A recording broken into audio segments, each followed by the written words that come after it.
Hey everybody, it's your friendly neighborhood therapist Alfonso over here at Mental Matters. I have some information for you that's going to help you to take back the peace in your life. And spoiler alert, this does involve getting some of those soul suckers out of your life. That's what I call them. All they do is take, and they don't deposit anything into your world. Hang in there. Be right back. You don't want to miss this one.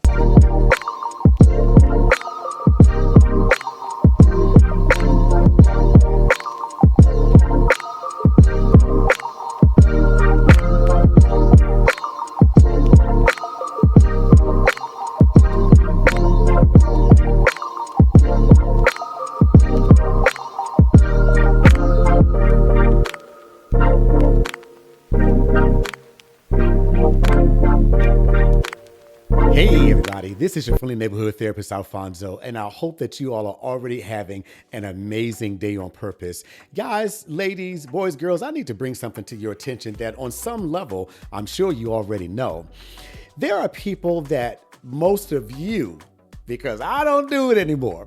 There are people that will keep in our lives. Yeah, I know, I'm part of that group also. Will keep in our lives, and they actually bring us more heartache, more pain than they do pleasure or balance.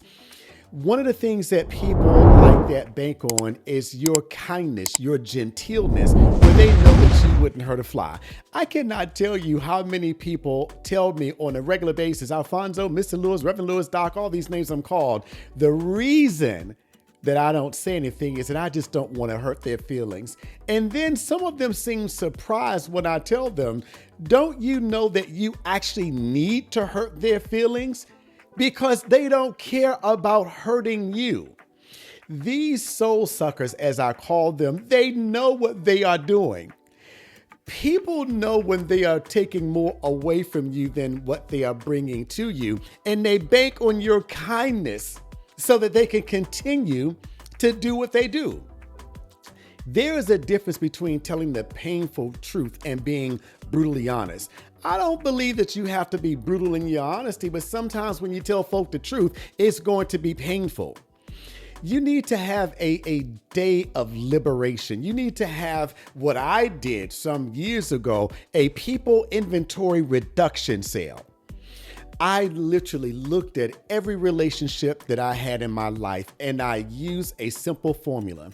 How much are they bringing to my life versus how much they are taking away from my life? And do you know that the same people who would say, Alfonso, you're always there when I call. I knew if I need you that you're going to be there. Then I thought about it. When was the last time you called to check on me to say, hey, bro, do you need anything?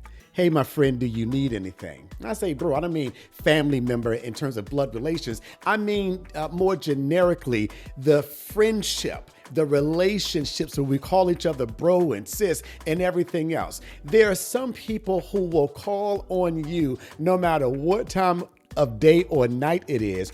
But if you need them, they are nowhere to be found. And here's the thing. Some of them have specialized in it so well that they can pretty much tell when you need something, and then they'll conveniently not be around.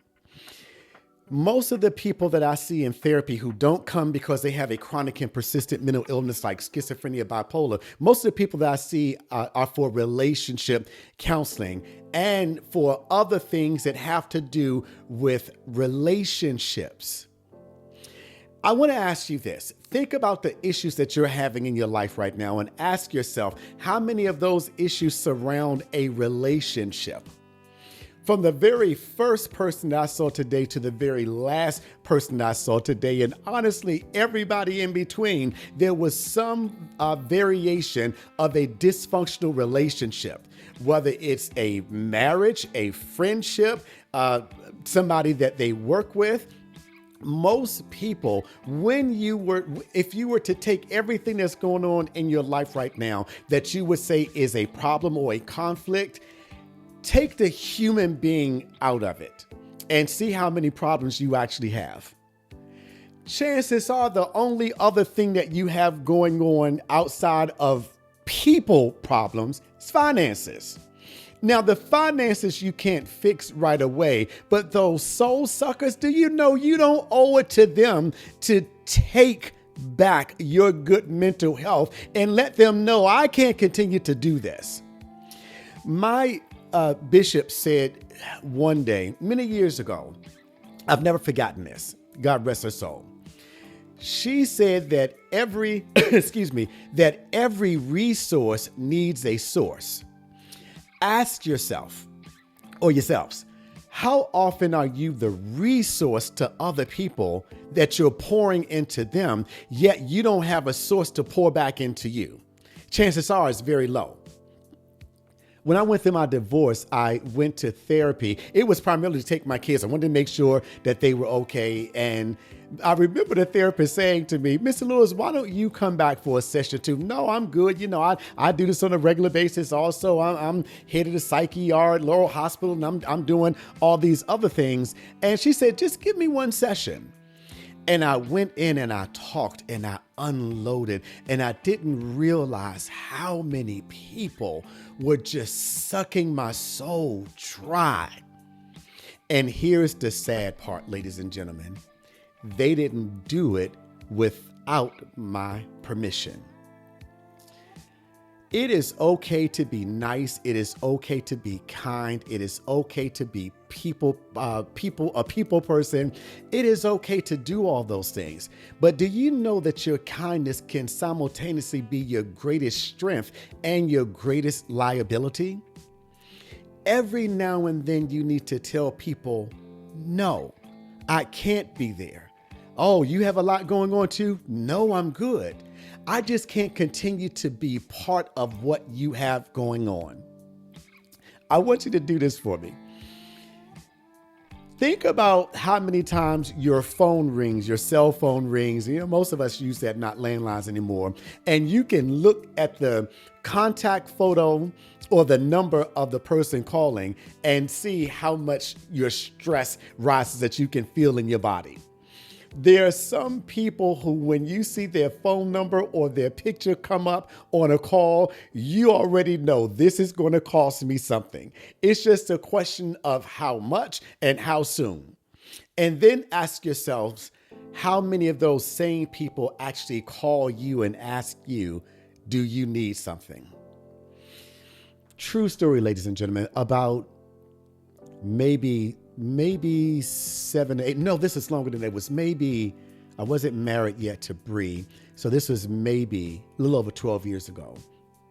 One of my patients came in. I remember it was a female, and I remember it was a later evening appointment, maybe after 5 or 6 o'clock. And she came in and she said, and you know, we normally greet each other. Hey, Mr. Lewis, how are you? Oh, I'm good. How are you? And she said, hey, Mr. Lewis, how are you? Oh, I'm good. How are you? And she sat down and she said, but Mr. Lewis, like, really, how are you doing? And when she said it that second time, it literally brought tears to my eyes. And she said, are you okay? And I said, yeah, it's just that nobody typically asks me how I'm doing. My production in the lives of other people is very prolific, and I thank God for that. I am okay with it. But that day, it dawned on me it was the first time that anyone had ever asked me, how are you doing? And I get it. You pay me for me to come and help you to deal with what you have going on. But for the first time in my career, I felt like somebody legitimately wanted to know how I was doing. And I'm sure I could have told that person, because I had so much going on at that point. I could have told that person, you know what, I think I need to reschedule you. And she would have been okay with it.